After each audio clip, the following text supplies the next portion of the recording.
Hi everyone and welcome to my channel. My name is Ashley Mckeever and I'm a realtor with Keller Williams Greater Omaha. And in this video, you will discover the best sushi in the world. Okay, so I can't really say in all the world because I haven't had all of the sushi, but I have had sushi in California, in Hawaii, in New York City, and in Mexico, and kind of some odds and ends in between. So I've eaten a lot of sushi, and this restaurant is unlike any I've ever experienced. So let's get to it. So I'm not only gonna tell you what the best sushi restaurant is, but how to order and what to order when you get there. We're gonna break you out of your Cali roll funk and get you eating and ordering like a pro. There's a disclaimer though, this will ruin all other sushi for you. It's happened to a lot of people already, so you've been warned. Okay, are you ready to know what the best place is yet? The best place, the best sushi restaurant is Yoshitomo, and it's here in Benson. Now, this place isn't like any place you've been to before, especially in Omaha. If you're like me, then you go to spots like Blue or Hero.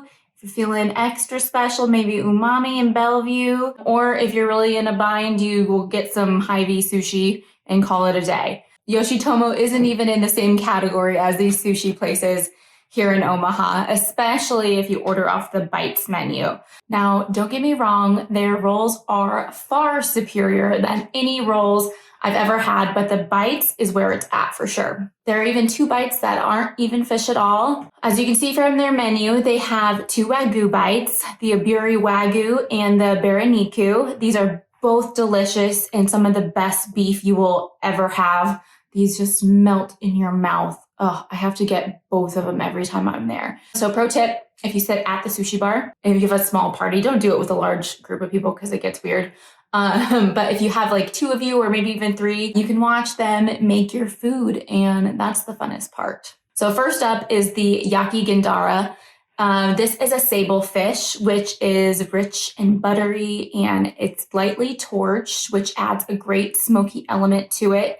It's topped with a vinegared miso, which adds a level of umami and acidity, and it really complements the fish. Again, like melts in your mouth. I am going to say that about pretty much every single bite you will hear me talk about today, because literally it all just melts in your mouth. It's just so good. So next up is the truffle scallop, and this is one of the first I ordered off this menu because it didn't seem as scary as the rest of them. So I knew what a truffle was, I know what scallops were, and so I was like, okay, this one I could probably handle.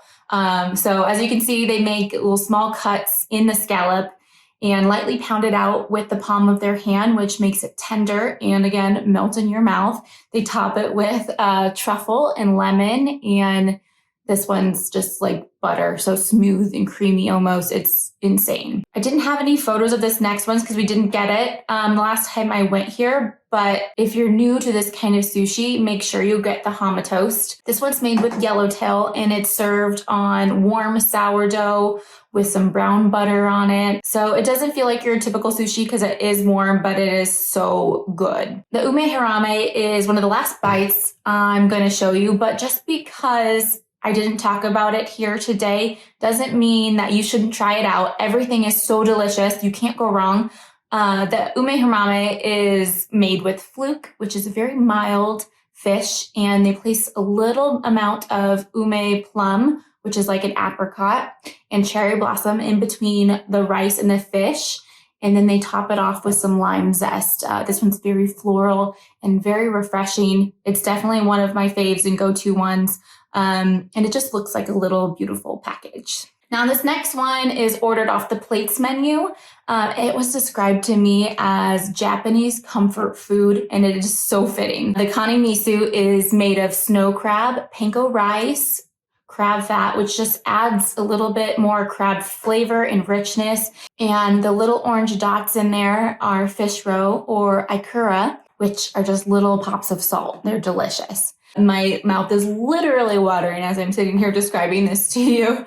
This is like fried rice on crack. So good. Again, if you're new to this menu, this is a must. I'm not new to the menu and I have to get it almost every time I'm there. It's very, very comforting. And saving the best for last is the moriwasu nigiri, which is always changing because it's a chef's plate. So these are bites or nigiri that the owner and head chef Dave is very passionate about. So it's always a good idea to get one of these, and it's ever changing. So the one I'm showing you today will be different than the one you'll be ordering a week from now. But I'll let Matthew, one of the chefs at Yoshitomo, explain these bites because he can do it so much better than I can. We're going to start left to right. We have masaba. This is a Japanese mackerel that's been cured in salt, vinegar, and then seaweed. So it's a holiday process. Ginger and chive is on top. After that, we have the Oregon salmon aged for 20 days. In the middle, we have a baby Thai. This is has been dry aged for a week. So it's going to be similar to like a sea bream. After that, we have some excellent bone toro. This is fatty tree belly. And then last we have Shima Aji striped jack that's been smoked and then aged for 20 days. No, 15. Right. 15 days, and then we have a grapefruit and Thai chili paste. Okay, that was awesome. And yes, you heard it right. They dry age their fish. If you're newer to sushi, or like I said, just eat those rolls. Maybe you've never heard of this and you're like, well, I thought it was the fresh or the better for sushi. And that's actually a myth. So dry aging the fish actually makes it taste better. This is becoming more and more popular in the United States, like especially in San Francisco, but it was rooted in Japan for hundreds of years, and it keeps it fresher longer. It makes the fish more dense, and that means it's better for cooking and better for eating raw, and changes the fish in ways to make it more delicious and richer. So if you haven't had it, I definitely recommend trying aged fish. So you can tell from all of these videos that I took while I was there, and they graciously let me film them. I wasn't just spying on them. I asked permission, but you can tell how much care goes into their technique in each and every single thing they do. Even to the brushes and the pottery they all come from Japan, and they all have a great story as well. But I'll let you ask that the next time you go there. And also ask about the omakase when you go there as well. The omakase is a private dining experience with the chef and owner, and he prepares a meal of amazing bites of nigiri and gives you a little more history on why he's doing what he's doing in Omaha, Nebraska. It's fantastic. I hope you all find your way to Yoshitomo soon and feel a little more comfortable about ordering. Let me know if you've been there, what you thought in the comments below, and make sure before you go, you do book a reservation. They fill up fast, and they don't always allow walk-ins because they're full. So make sure you're making a reservation online or give them a call. Please like the video and subscribe for more content like this about great neighborhood places and, of course, real estate in Omaha, Nebraska. See you guys next time.